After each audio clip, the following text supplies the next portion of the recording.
तो क्या हम लोग क्रिमिनल थे जो उतना मारे हैं? इतना मारे हैं ना, पूरा बेरहमी से बोल भी नहीं पा रहा था। जब हम सुबह गए तो मेरे को भी घुसने नहीं दे रहे। वाह वाह वाह, क्या नजारा है। हेमंत सोरेन सरकार की पुलिस का ये तोहफा जेल के वालों मंजूर करो, क्योंकि ये तोहफा जो है वो हमारे हेमंत सोरेन सरकार के पुलिस के तरफ से आपको मिला है। जेल के नेता तरुण महतो को इतने बेरहमी से पीटा गया है कि बेचारे अपने पैरों पर चल भी नहीं सकते हैं, उनको 4 कंधों की जरूरत पड़ रही है। और ये हेमंत सोरेन सरकार की पुलिस की सबसे बड़ी कामयाबी है। इन्होंने वो करके दिखाया है जो पूरे भारत के किसी भी प्रदेश की पुलिस नहीं कर सकती है। तरुण महतो को, जो कि जेल कैंप के नेता है, जो कि ईचागढ़ विधानसभा क्षेत्र से चुनाव लड़ चुके हैं, उनको इस तरीके से पीटा गया है कि मानो ये आतंकवादी हो, ये नक्सलवादी हो, इसने कई बहनों का बलात्कार किया हो, इसने कई मासूमों की हत्या की हो। इस तरीके से तरुण महतो को पीटा गया है और यह हेमंत सोरेन सरकार की पुलिस की सबसे बड़ी कामयाबी है। आगे बात करेंगे आखिरकार इसके पीछे की कहानी क्या हो सकती है, लेकिन उससे पहले आपको सुनाते हैं तरुण महतो की पत्नी क्या कह रही है, उनके परिजन क्या कह रहे हैं। मीडिया बंधु से बात करते हुए फिर बात करेंगे। क्या जिस तरह का तरुण महतो के ऊपर जो मारपीट किया गया, इतना एक क्रिमिनल के साथ इतना नहीं होता है जितना तरुण महतो के साथ। क्या तरुण महतो कोई के द्वारा किया गया? ये तो प्रशासन जवाब दे। प्रशासन को जवाब देना होगा कि जहां से घटना होने के बाद थाना में ले जाके इस तरह का 3rd डिग्री टॉर्चर किया गया है, कौन किया गया? प्रशासन जवाब दे। प्रशासन, क्योंकि वहां हम लोग लड़का लोग जब सुबह पहुंचा था, वो लोग बोला था कि बालू माफिया भी लोग वहां थाना घुसा था, तो यानी कि बालू माफिया भी उस 3rd डिग्री टॉर्चर में शामिल है। तो ये बहुत बड़ी मामला है और कुछ जो है ना सिंडिकेट जैसा चलता है यहाँ बालुओं का। तो क्या इसके लिए करके आप लोग मामला कहीं दर्ज करेंगे? बिल्कुल, हम लोग इसके बाद हम लोग कल थाना प्रभारी के ऊपर हम लोग बिल्कुल केस दर्ज करेंगे, क्योंकि जो एक अपराधी को नहीं टॉर्चर किया जाता उससे ज्यादा तरुण महतो को किया गया। तो हम लोग अगेंस्ट हम लोग उसके थाना प्रभारी के ऊपर जाएंगे और बिल्कुल केस करेंगे। और साथ ही साथ जितना भी अवैध तरीके से जितना भी काला धंधा चल रहा है पुलिस के नाक के नीचे, प्रशासन के नाक के नीचे, जेल कैंप कल पूरा जेल कैंप रोड में निकलकर हम लोग इसका पुरजोर विरोध करेंगे, क्योंकि हम लोगों ने बहुत सहा है। क्योंकि इस तरह का अगर सरकार द्वारा जब बालू का नीलामी हुआ नहीं तो बालू कैसे अवैध ढुलाई हो रहा है, किसके इशारे पर हो रहा है, किसके कहने पर ये सब इतना बड़ा काला धंधा चल रहा है? देखिए, अब तो हम लोग को चार्जशीट मिला नहीं, और जब तक हम लोग चार्जशीट नहीं मिलेगा तब तक क्या किस आधार पर भेजा गया है तो कहना मुश्किल है। हम लोग आगे का न्यायिक प्रक्रिया हम लोग कोर्ट में जाएंगे, कोर्ट के शरण में, और जो सही होगा निश्चय है कि कोर्ट सच को सच। तरुण महतो के ऊपर आरोप लगा कि लोगों के द्वारा प्रशासन को क्या करें? देखिए, जब वहाँ घटना घटा वहाँ प्रशासन क्या कर रहा था?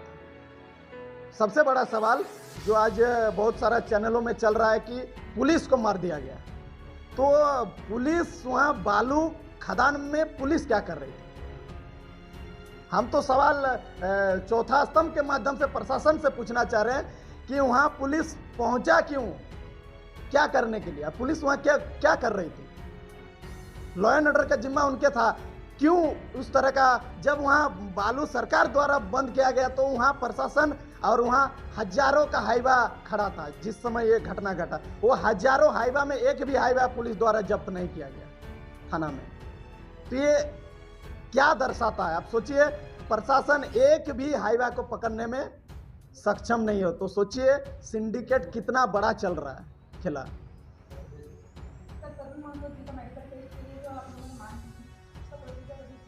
देखिए, उसमें भी जब मेडिकल वहाँ अनुमंडल चांडिल में कराया गया, तरुण महतो का स्थिति इतना बुरी तरह पिटा गया, इतना घायल है, जैसे उनका कोर्ट में पेशी होता है उनके बाद जज साहब खुद बोलते हैं कि इनका फिट कैसे घोषित हो गया जब इतना इंजर्ड है।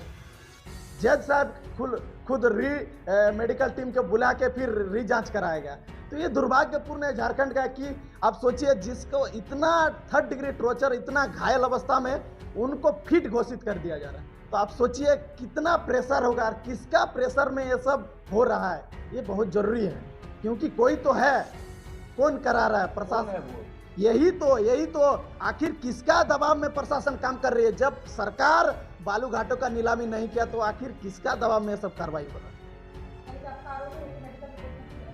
बिल्कुल एक षड्यंत्र के तहत जेल कैम्प को बदनाम करने का टारगेट, तरुण महतो को कैसे डैमेज किया जाए, जेल कैम्प एक उभरता हुआ पार्टी है, इसको कैसे डैमेज किया जाए, इसी के लिए इस तरह का स्क्रिप्ट जो हम देख रहे हैं बहुत सारा चैनलों में चल रहा है। जबकि वो चैनल हमको लगता है वो मौजूद भी नहीं था घटनास्थल में। तो कैसे किसी का ट्रैक्टर वाला का बयान भी नहीं है, अब बयान लिए नहीं और अब कैसे बोल दे रहे हैं कि ट्रैक्टर वालों से वसूली, हाइवा वालों से वसूली।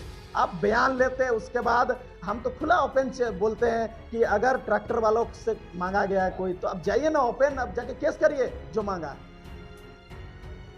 तो इसीलिए ये जितना भी आरोप है ये बिल्कुल पार्टी के ऊपर बेबुनियाद आरोप है और इस तरह का जो चल रहा अवैध धंधा, इसके खिलाफ जेल कैम्प पुरजोर हम लोग आंदोलन करने के लिए विवश है। क्योंकि आज हम लोग का पहचान है जेल कैम्प का, जल जंगल जमीन और यहाँ की खदान की रक्षा करने का, अवैध भालू ढुलाई, सबके लिए हम लोग इस बार आंदोलन, उग्र आंदोलन के लिए हम लोग मजबूर है जेल कैम्प इस बार। सबसे पहले तो हम पूरी बात बताते हैं। मेरे को रात को 1:30 या 1:45 बजे मेरे को खबर आया कि मेरे हस्बैंड को यानी तरुण महतो को गिरफ्तार कर लिया गया है। तो उनको वहाँ से बुलावा आया था। गांव वाले 2-3 महीना से उनको बुला रहे थे कि यहाँ अवैध 4-5 साल से तो यहाँ अवैध बालू का कारोबार चल ही रहा है। लेकिन गांव वाले इसलिए परेशान है क्योंकि बाहरी आदमी यहाँ आके बालू का अवैध खनन कर रहा है और गांव का जो आदमी लोग छोटा छोटा ट्रैक्टर चला रहे हैं, छोटा छोटा गाड़ी में बालू चला रहे हैं, उसी से उसका भरण पोषण हो रहा है। बच्चे को भी हॉस्टल से निकाल के घर में बिठाए हैं क्योंकि बच्चे का भी उन लोग फीस नहीं दे पा रहे हैं, ट्रैक्टर का EMI नहीं भर पा रहे हैं। तो उन लोगों को रुकवा के, गांव वालों को रुकवा के इन लोग थाना वाला से सब बालू माफिया लोग मिल के अवैध बालू चला रहे हैं। तो इसी परेशानी से गांव वाले 2-3 महीने से परेशान थे कि नहीं आप आइए और इनसे बात कीजिए। कल रात को जब इनको खबर मिला तो ये चले गए। तो वहाँ उन लोग क्या कर रहे थे? प्रशासन 2 प्रशासन थे, वो ड्रेस में नहीं थे, वर्दी में नहीं थे, सिविल में थे। वहाँ खुद उन लोग बैठ के बालू गाड़ी भेज रहे थे। उन लोगों को कम से कम 40 से 50 बालू हाइवा भेजे हैं। और यहाँ कैसे पता चलेगा कि वो प्रशासन है कि बालू माफिया है? हम लोगों को पता नहीं था।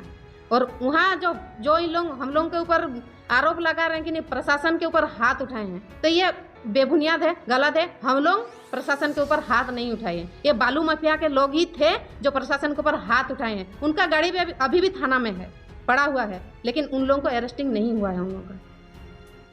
तो हम यही बोलने जा रहे हैं, जब इनको वहाँ से प्रशासन के ऊपर ठीक है जो भी करने के लिए उन लोग गए थे, प्रशासन के ऊपर हाथ उठाए, जो भी उठाए, ठीक है, उनका काम था अरेस्ट करना। आधा घंटा पुलिस को हमला करने के बाद इधर से हमला हुआ था, हम मान रहे हैं। किसका गलती है हमको नहीं पता, लेकिन इधर से हमला हुआ है, वो हम लोग से हुआ है या बालू माफिया से हुआ है, तो पुलिस से हमला हुआ है, हम मान रहे हैं। लेकिन उसके आधा घंटे के बाद पूरा तिरुल्ली थाना का प्रशासन और यहाँ ईचागढ़ थाना का प्रशासन वहाँ पहुँच के पूरा फायरिंग किया है और इनको अरेस्ट करके ले आए हैं थाना। ठीक है, अरेस्ट किए हैं, हम मना नहीं कर रहे हैं। आप गलत पाए हैं, अरेस्ट किए हैं, ठीक है, गलत थे सही थे वो आप लोगों का काम है जानना, आप लोग जानिए। अरेस्ट करके ले आए हैं, लेकिन उसको अरेस्ट करने के बाद थाना से उसको इसे साठ में एकदम पूरा घिसड़ के लेके गए हैं अंदर।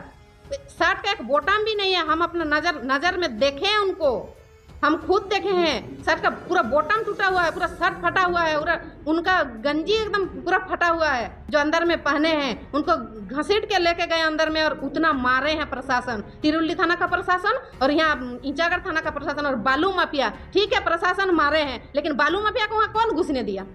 अगर प्रशासन का कोई हाथ नहीं रहता बालू माफिया के ऊपर, तो बालू माफिया वहाँ थाना में क्या कर रहे थे? पर हाइबा में उन लोग 8,000 रुपया ले रहा था और बालू गाड़ी भेज रहे थे और मंथली उन लोग को 2 करोड़ रुपया मिलता था। तो क्या हम लोग एक क्रिमिनल थे जो उतना मारे हैं?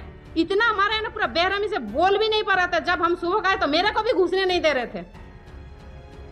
जब हम बोले कि उनका बीवी है तो देखने थोड़ा दिए तो उन पानी मांग रहा था, पानी भी पिलाने नहीं दे रहे थे। कोई अगर रेप करके भी आ रहा ना तो उतना नहीं मारते हैं उन लोगों को। कोई मर्डर करके आ रहा तो उनको भी उतना नहीं मारते हैं जितना इनको मारे हैं। जानबूझ के मारे हैं, सोची समझी साजिश है इनका, इन लोगों का, बालू माफिया का और प्रशासन का। तो क्या सिंडिकेट चल रहा है क्या बालू का? हाँ। चलिए, इन्होंने अपना वक्तव्य रखा, इन्होंने अपनी बातें रखी, इन्होंने अपनी कहानी कही, लेकिन हम जो आपको कहानी कहेंगे वो कहानी 100% तो नहीं, लेकिन मेरे अंदाज से सही जरूर होगा। कहानी क्या है? आखिरकार तरुण महतो को इतने बेरहमी से पुलिस ने क्यों पीटा? क्या इसने किसी मासूम की हत्या की है?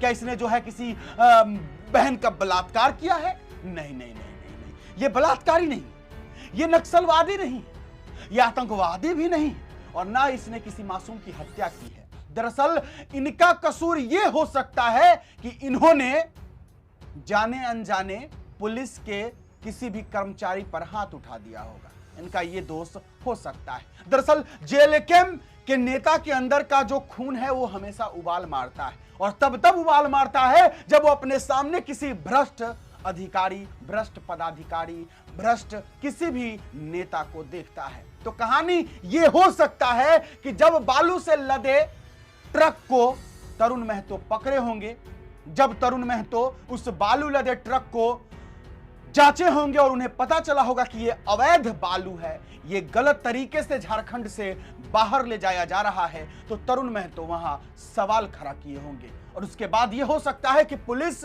मौके पर पहुंच गई होगी।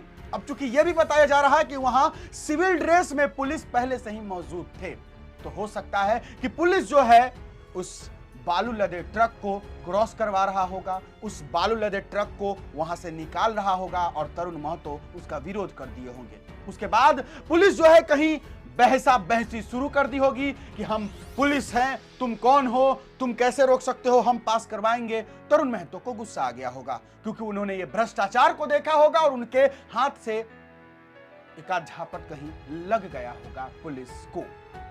सच नहीं हो सकता है, मैं ये सिर्फ एक अंदाजा लगा रहा हूं। और उसके बाद पुलिस अपने ऊपर इस बात को ईगो में ले ली होगी और वो तरुण महतो को उठा ली होगी और तरुण महतो को गिरफ्तार कर ली होगी। और उसके बाद तरुण महतो को थाने में ले जा करके बेरहमी से पीटा गया। इसलिए नहीं पीटा गया कि उसने जो है गलत काम किया, क्योंकि उसने कोई गलत काम किया ही नहीं। दरअसल पुलिस पर उन्होंने जो हाथ छोड़ा, इसी के जुर्म में उन्हें कानूनी तरीके से सजा नहीं दिया गया, बल्कि बदला लिया गया। बदला इसलिए लिया गया होगा कि इसने पुलिस पर हाथ कैसे उठा दिया। पुलिस तो सबसे बड़का राजा होता है, ये भले ही किसी को 2 झापट मार दे, लेकिन अगला जो है कुछ नहीं कर सकता है, अगला चुप रहेगा, ऐसा होता है। तो इसके बाद पुलिस बेरहमी से तरुण महतो को नंगा करके मारी होगी। तरुण महतो चिल्ला चिल्ला कर कह रहा होगा, मुझे छोड़ दो, मुझे माफ कर दो, लेकिन इसके बावजूद पुलिस इस मानसिक स्थिति में रही होगी कि नहीं, इसने मेरे पे हाथ छोड़ा, मारेंगे तो जरूर, और पुलिस ने बदला लिया। लेकिन सवाल यह है कि क्या सच में पुलिस को बदला लेने के लिए पुलिस में भर्ती किया गया है या बदलाव करने के लिए भर्ती किया गया है? अगर तरुण महतो ने हाथ छोड़ा होगा, अगर तरुण महतो ने पुलिस को मारा होगा, तो पुलिस उस पर कानूनन कार्रवाई करती।